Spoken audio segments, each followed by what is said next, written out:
Selamat malam Bapak Ibu, Saudara yang dikasihi oleh Tuhan, jemaat Tuhan. Apa kabarnya Saudara ya? Puji Tuhan, kembali lagi kita berjumpa di ibadah tengah minggu. Kita sudah lama ya Saudara ya, tidak ada ibadah tengah minggu, tapi puji Tuhan mulai bulan ini kita akan aktif lagi Saudara ya, ibadah tengah minggu. Nah Saudara, tema kita pada bulan ini adalah mempraktekkan kerendahan hati. Saudara, apakah masih ingat tentang tema tahunan kita pada tahun ini, Saudara? Mulai dari bulan Januari, Februari, Maret, dan saat ini bulan April, Saudara, kita sudah mulai mengikuti tema yang sudah ditentukan oleh pusat ya, Saudara, yaitu mempersiapkan jalan bagi Tuhan, Saudara. Tahun ini adalah tahun persiapan, oleh sebab itu Saudara, banyak hal yang akan kita pelajari dari bulan demi bulan dengan tema-tema yang luar biasa Saudara ya. Oleh sebab itu, mari kita ikuti, kita pelajari dan kita pahami Saudara ya. Karena tema-tema yang ada ini Saudara, yang tema-tema yang luar biasa Saudara, mengikis kita, mengajarkan kepada kita bahwa bagaimana kita mempersiapkan jalan untuk Tuhan. Bukan hanya mempersiapkan orang lain Saudara, tetapi mempersiapkan diri kita sendiri secara rohani, bahkan secara hubungan dengan Tuhan Saudara. Kita akan sangat-sangat belajar Saudara ya di tahun ini. Nah, khususnya pada malam hari ini Saudara, tema yang akan kita pelajari yaitu rendah hati seperti Kristus Saudara ya. Kita melihat bahwa karakter Kristus itu sangat luar biasa Saudara. Ada banyak hal yang bisa kita pelajari, yang bisa kita teladani dari Tuhan Yesus Saudara. Tapi pada malam hari ini kita akan belajar tentang kerendah hatian Tuhan Yesus ketika Tuhan Yesus ada di dalam dunia ini Saudara. Tema pada malam hari ini terambil di dalam Filipi 2 ayat yang ke-5 sampai ayat yang ke-8 Saudara. Mungkin Bapak Ibu Saudara boleh buka tab, handphone, atau mungkin boleh lihat di layar ya Saudara ya. Kita akan baca bersama-sama Saudara. Filipi 2 ayat 5 sampai 8. Hendaklah kamu dalam hidupmu bersama menaruh pikiran dan perasaan yang terdapat juga di dalam Kristus Yesus, yang walaupun dalam rupa Allah tidak menganggap kesetaraan dengan Allah itu sebagai milik yang harus dipertahankan, melainkan telah mengosongkan dirinya sendiri dan mengambil rupa seorang hamba dan menjadi sama dengan manusia. Dan dalam keadaan sebagai manusia, ia telah merendahkan dirinya dan taat sampai mati, bahkan sampai mati di kayu salib. Saudara, bulan April ini, beberapa hari ke depan Saudara, kita akan merayakan, kita akan memperingati satu peristiwa besar yang sangat luar biasa Saudara, yaitu peristiwa kematian, kebangkitan, bahkan kenaikan Tuhan di surga Saudara. Mengapa disebut peristiwa yang luar biasa? Karena ini adalah peristiwa pengorbanan yang sangat luar biasa Saudara. Tidak ada seorang pun yang mau mengorbankan dirinya untuk orang lain Saudara. Hanya Tuhan kita Yesus Kristus yang mampu dan mau melakukannya bagi setiap kita Saudara. Kita yang seharusnya binasa, kita yang seharusnya menjadi hamba dosa, tetapi dibuatnya, ditebusnya menjadi milik kepunyaannya Saudara. Kita sudah dimerdekakan, bahkan kita sudah ditebus Saudara dengan harga yang sangat-sangat tidak ternilai Saudara ya, yaitu nyawanya sendiri, pengorbanannya. Wah, itu sungguh luar biasa Saudara, itu sungguh dahsyat Saudara. Oleh sebab itu Filipi 2 ayat ke-5 sampai ke-8 ini mengatakan bahwa Tuhan Yesus Kristus yang adalah Allah tetapi mau menjadi manusia, mengosongkan dirinya, mengosongkan kealahannya, bahkan menjadi hamba, menjadi seorang hamba, menjadi sama dengan manusia. Bahkan dia rela mati di kayu salib Saudara. Oleh sebab itu Saudara, kalau anak-anak Tuhan, pelayan-pelayan Tuhan tidak mau saling melayani, tidak mau saling menolong, tidak memiliki kerendahan hati. Itu amazing ya saudara ya. Bahkan Tuhan Yesus sendiri aja melakukan hal itu. Kok kita anaknya, kok kita orang yang sudah ditebusnya, kok kita tidak mau melakukan itu untuk sesama saudara. Sesama ini bukan hanya untuk orang-orang percaya, bukan hanya untuk orang Kristen saja saudara, tetapi untuk semua orang, untuk semua orang yang Tuhan izinkan ada di dalam hadir di dalam hidup kita. Untuk semua orang yang Tuhan izinkan kita bertemu dengan mereka. Untuk semua orang yang ada di lingkungan kita saudara. Kita dipanggil oleh Tuhan, kita dipilih oleh Tuhan, bahkan kita yang disebut anak-anak Tuhan, kita diajarkan oleh Kristus, kita harus menjadi orang yang rendah hati sama seperti Kristus. Bukan hanya dalam satu konteks saja saudara, bukan hanya dalam satu hal saja, tetapi di dalam berbagai konteks hidup kita, di dalam segala hal yang ada di dalam hidup kita saudara. Karena apa saudara ya?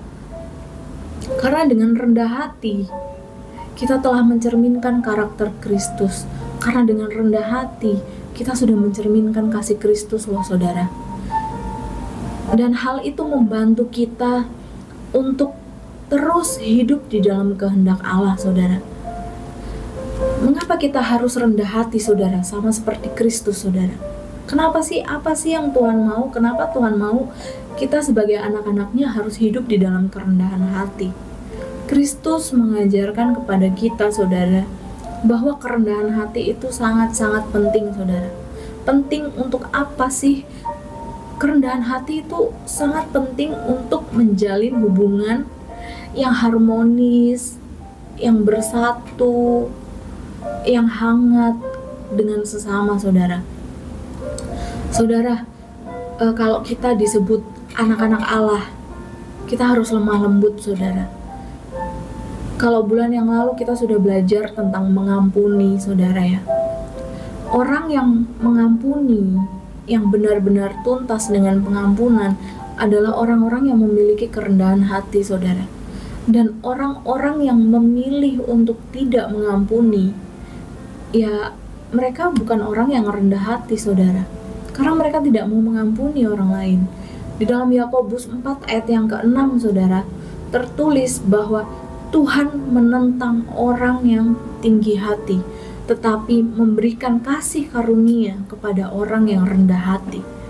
Karena dengan kerendahan hati, kita menyingkirkan segala keegoisan yang ada di dalam diri kita, dan kita memelihara kesatuan dengan lingkungan, kesatuan dengan sesama saudara. Bapak Ibu saudara yang terkasih di dalam Tuhan, kalau saudara mau menikmati dengan total kasih karunia Allah di dalam hidup saudara, mari kita terapkan hidup dengan penuh kerendahan hati saudara. Nanti kita akan belajar ya saudara ya, mungkin di akhir dari perenungan ini kita akan belajar kenapa hanya orang-orang yang rendah hatilah yang bisa merasakan kasih karunia Allah itu dengan total. Nanti ada alasannya saudara, nanti kita akan belajar pada akhir dari perenungan kita. Nah, Bapak Ibu Saudara yang terkasih di dalam Tuhan, tentu kerendahan hati ini tidak terjadi begitu saja saudara. Kerendahan hati ini tidak naturally timbul di dalam hidup orang percaya. Kerendahan hati ini tidak instan muncul begitu saja saudara. Tidak saudara. Kenapa saudara? Karena kerendahan hati ini harus dilatih saudara. Dan siapa yang melatihnya? Ya kita sendiri saudara. Kita harus melatih diri kita agar kerendahan hati itu menjadi kebiasaan saudara di dalam diri kita. Kalau kerendahan itu menjadi kebiasaan saudara ya, pasti hidup kita dengan sesama, kita pasti akan merasakan campur tangan Tuhan. Kita akan merasakan kasih karunia itu sangat-sangat bekerja bagi hidup kita saudara. Dan bukan hanya melatih kerendahan hati saja saudara, tetapi juga menjadikan Kristus menjadi teladan yang utama dan yang terutama saudara pada saat kita berlatih.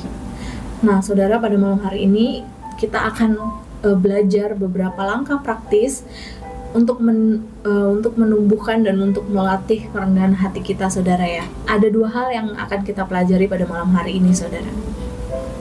Yang pertama adalah meneladani sikap dan pikiran Kristus.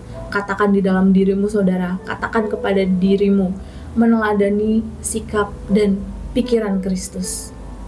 Kerendahan hati, saudara, dapat dimulai dari perubahan pola pikir kita, saudara. Di dalam Roma 12 ya, saudara ya, di mana Rasul Paulus mengatakan, berubahlah oleh pembaharuan budimu. Oleh sebab itu, perubahan pola pikir itu sangat penting, saudara ya. Kita harus belajar memiliki sikap dan terlebih lagi pola pikir, cara berpikir kita sama seperti Kristus. Mungkin kita berkata ya, saudara, apa bisa kita menyelami pikiran Tuhan? Apa kita bisa menyelami pikiran Kristus? Ya, memang saudara, kita tidak dapat menyelami dan mendalami pikiran Tuhan. Tetapi saudara, yang saya singgung pada malam hari ini adalah kalau kita melihat bagaimana cara hidup Tuhan Yesus ketika Dia ada di dalam dunia, ketika Tuhan Yesus menjadi manusia, kita melihat bagaimana cara hidupnya itu sungguh luar biasa, saudara. Mulai dari sikap, mulai dari perbuatan, bahkan cara berpikirnya, saudara ya. Karena hanya orang-orang yang memiliki perubahan pola pikirlah yang akan berpikir sesuai dengan kebenaran firman Tuhan. Oleh sebab itu, kenapa kita harus melakukan perubahan pola pikir, saudara? Agar pikiran kita itu sesuai dengan kebenaran firman Tuhan, saudara ya. Orang yang tidak berubah di dalam pola pikirnya pasti akan angkuh dan tidak lagi memikirkan orang lain, saudara. Dia akan berpikir hal-hal apa ya yang bisa menguntungkan diriku. Dia akan berpikir, untuk apa aku menolong orang lain? Apa untungnya buat aku ketika aku menolong orang lain? Bahkan orang-orang yang tidak melakukan pembaharuan pola pikir yang sesuai dengan kebenaran firman Tuhan, dia akan merasa bahwa dia mampu tanpa Tuhan. Nah, hal ini yang sangat berbahaya, saudara ya. Orang-orang yang mempunyai pola pikir yang seperti itu adalah orang-orang yang hidupnya jauh dari Tuhan, saudara. Jangan sampai kita memiliki pola pikir seperti itu, saudara ya. Mereka berpikir, aku mampu dan aku bisa kok hidup tanpa Tuhan.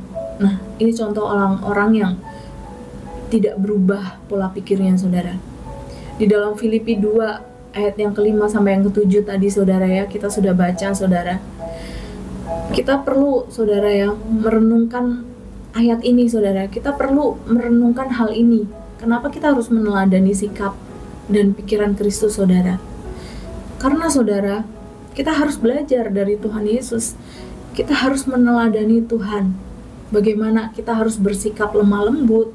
Kita harus sabar terhadap orang lain, saudara ya. Kesabaran itu susah, saudara ya. Apalagi perempuan ya, saudara. Sedikit-sedikit gampang emosi, sedikit-sedikit gampang tersinggung gitu ya, saudara ya. Tetapi itulah, saudara, tantangan yang harus kita hadapi, yang harus kita pelajari, saudara ya. Semua orang itu pasti belajar, saudara. Orang hidup itu pasti akan terus belajar.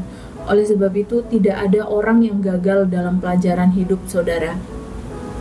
Tapi ingat, saudara, ketika kita menyertakan Tuhan di dalam setiap proses hidup kita, di dalam setiap tantangan dan ujian yang kita lewati di dalam hidup kita, saya yakin Tuhan pasti akan menyertai kita, saudara. Dan lemah lembut itu tidak mudah juga ya, saudara ya. Tapi itulah yang Tuhan mau kita lakukan, saudara. Bersikap lemah lembut, bersikap sabar, dan mengutamakan orang lain di dalam hidup kita, saudara.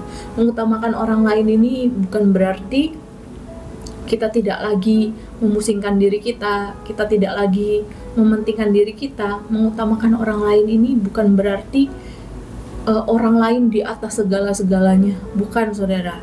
Bukan itu maksudnya. Tetapi maksudnya adalah kita memiliki kepedulian kepada orang lain, saudara. Kita memiliki simpati kepada orang lain. Kita memiliki kasih untuk orang lain, saudara.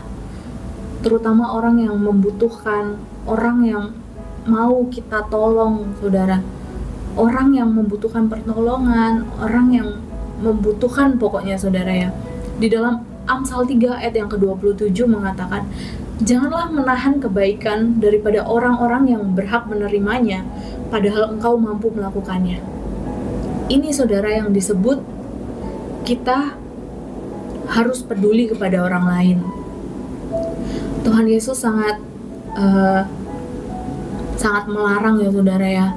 Kalau kita bisa menolong, kalau kita mampu melakukan itu, tapi kita memilih untuk tidak melakukan, saudara. Itu sama dengan kita berbuat dosa ya, saudara ya. Kalau kita tahu kita harus berbuat baik, saudara, tetapi kita tidak melakukannya, itu kita berdosa, saudara. Mementingkan orang lain itu berarti kita tidak pamrih ketika kita menolong orang lain, saudara. Kita tidak lagi memikirkan keuntungan apa yang akan kita dapat ya kalau kita menolong orang lain. Bukan seperti itu, saudara.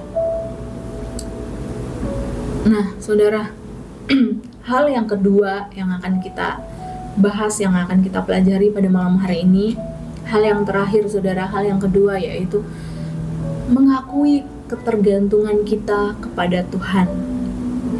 Saudara, coba kita renungkan, saudara.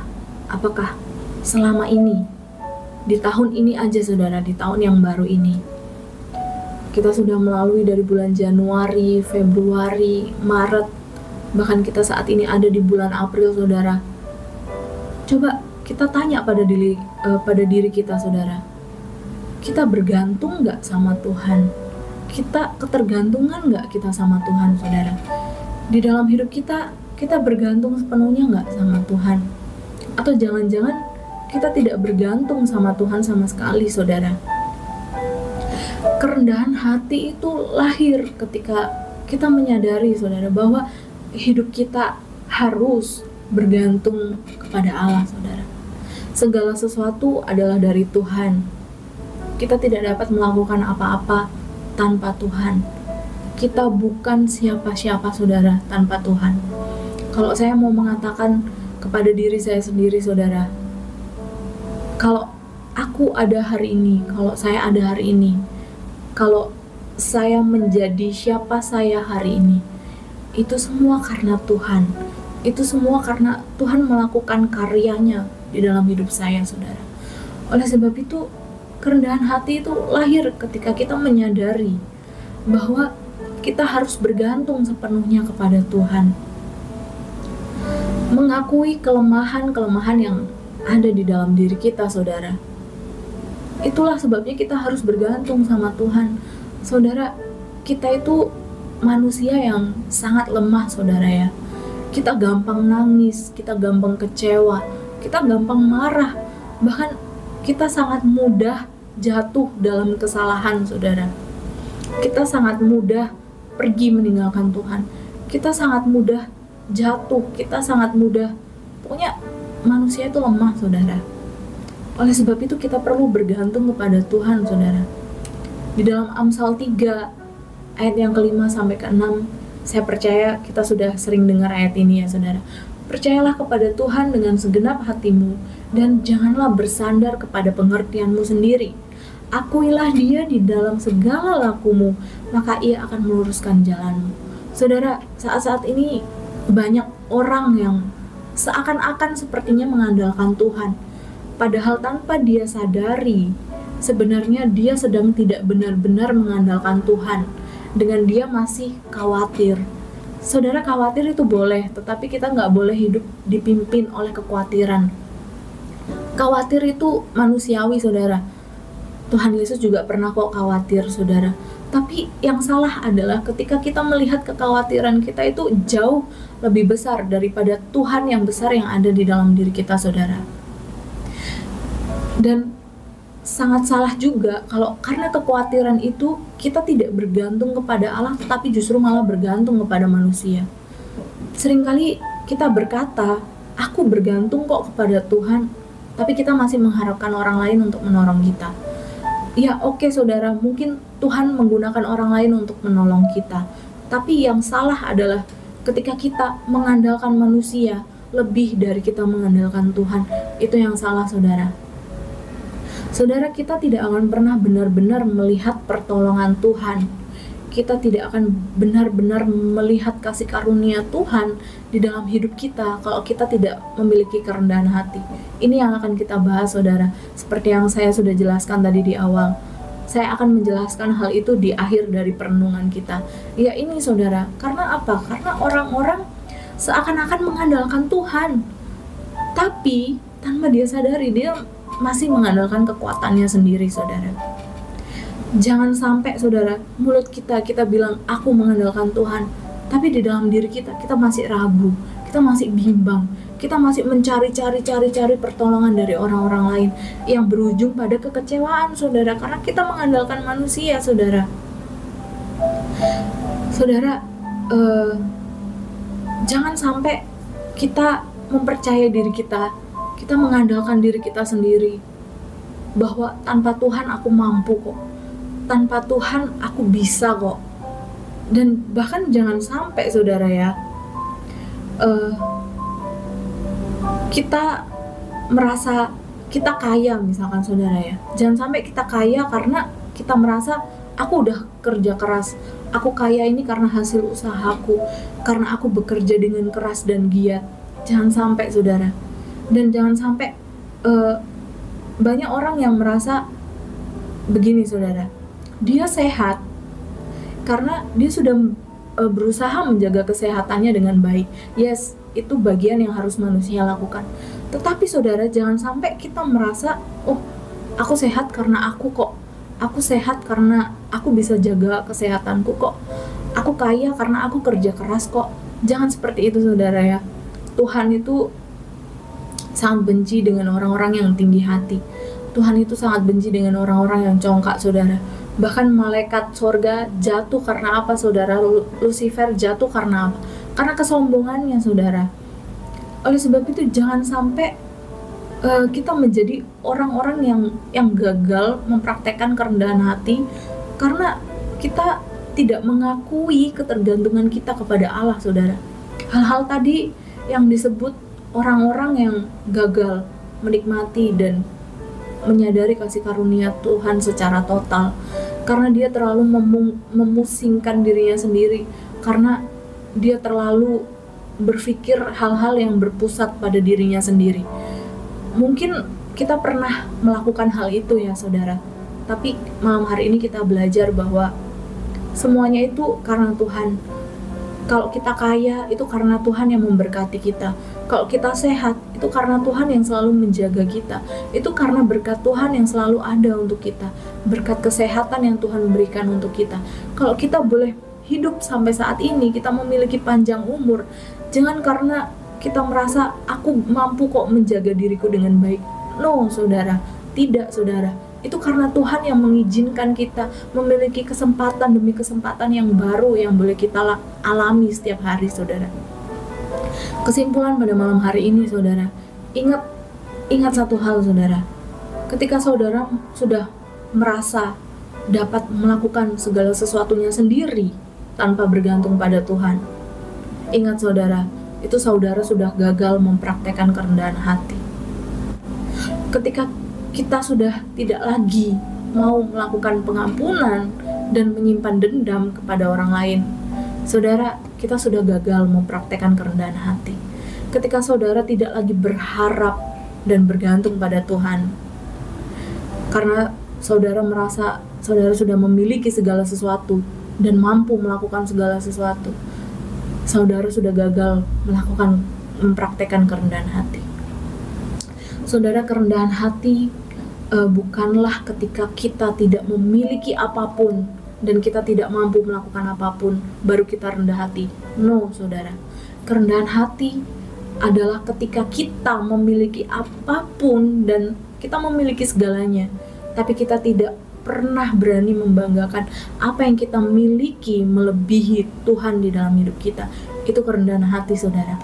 Kerendahan hati berarti ketika kita mampu bermegah, tetapi kita memilih untuk tidak bermegah. Karena kerendahan hati berarti ketika kita memiliki alasan untuk mengandalkan diri sendiri, memegahkan diri sendiri, tetapi kita memilih bergantung kepada Tuhan. Kerendahan hati berarti mengikis setiap keinginan kita untuk serupa dengan dunia dan tunduk di bawah prinsip dalam firman Tuhan, saudara. Kerendahan hati berarti mengendalikan ego kita dan mengekang diri kita terhadap keinginan-keinginan dunia dan memilih untuk memikul kuk dan belajar dari Kristus, saudara.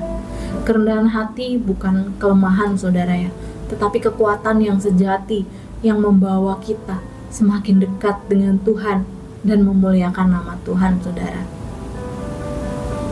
Memuliakan nama Kristus, saudara. Puji Tuhan, saudara. Demikian perenungan singkat pada malam hari ini, saudara ya. Biarlah firman Tuhan yang boleh kita renungkan pada malam hari ini menjadi rema bagi setiap kita, tertanam dan bertumbuh di dalam hidup kita, saudara. Dan kita belajar untuk hidup dalam kerendahan hati, sama seperti Kristus sangat rendah hati, saudara ya. Mari kita bersatu di dalam doa. Bapa dalam kerajaan surga, terima kasih Tuhan untuk kesempatan yang indah pada malam hari ini. Kalau kami boleh belajar sesuatu, Tuhan, dari teladan yang telah Engkau berikan bagi kami, yaitu kerendahan hati, Tuhan. Ampuni kami, anak-anak-Mu, kalau kami mungkin sering gagal rendah hati, Tuhan. Ampuni kami kalau kami sering merasa tinggi hati, kalau kami sering tidak mengandalkan dan tidak bergantung padamu, Tuhan. Ampuni kami di dalam kelemahan kami, di dalam keterbatasan kami, Tuhan. Engkau Allah yang sangat jauh lebih mengerti daripada kami sendiri, Tuhan. Ajari kami untuk kami lebih lagi bergantung kepadamu, Tuhan. Kami mau menjadi anak-anak-Mu yang memiliki kerendahan hati seperti Engkau, Tuhan. Kami tahu, Tuhan, memang hal itu sulit, tapi kami percaya Roh Kudus yang ada di dalam diri kami yang akan memampukan kami untuk kami hidup dengan rendah hati. Terima kasih Tuhan Yesus, berkati jemaat-Mu dimanapun jemaat-Mu berada. Engkau menyertai mereka, Engkau memberkati setiap pekerjaan mereka, studi anak-anak mereka, Tuhan. Bahkan anak-anak muda, Tuhan berkati kuliah mereka, berkati orang tua mereka, Tuhan. Berkati anak-anak-Mu, Tuhan, berkati setiap jemaat-Mu, berkati gereja-Mu, Tuhan. Kami percaya Engkau sampai hari ini tetap bekerja di dalam hidup kami, tetap berkarya dalam hidup kami. Terima kasih Tuhan, Kau sungguh baik, teramat baik, dan sangat baik bagi kami. Terpujilah nama-Mu Tuhan Yesus, di dalam nama Tuhan Yesus Kristus. Haleluya. Amin.